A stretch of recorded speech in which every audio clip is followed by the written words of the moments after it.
Righto, let's make this assembly work. So what we're going to do is we're going to insert our parts. So we need a base, chuck the base in. Now the base is fixed to whatever surface, so we're going to fix that one. We need a handle, and when you're placing these parts, just make sure you place them well and truly out of the way so that they don't interfere with each other. Now I've done it again. Added too many handle pins. We'll fix it up in a sec. Let's chuck 2 more slider pins in. One there and one there.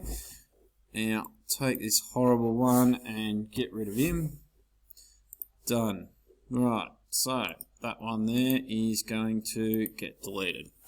Righto, so now we're up to making our parts be together. We call this mating. Now what we're going to do, we're going to do a slider first. These are the worst ones that we're going to do for this lesson. We're going to make a sliding mate.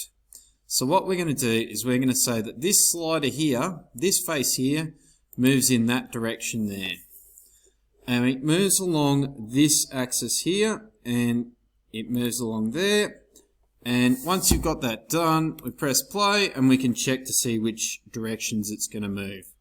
And you can see that all works wonderfully. We're going to do exactly the same for the other one. I'll leave you to it for a bit, and if you get stuck, jump on and let us know in Google Classroom.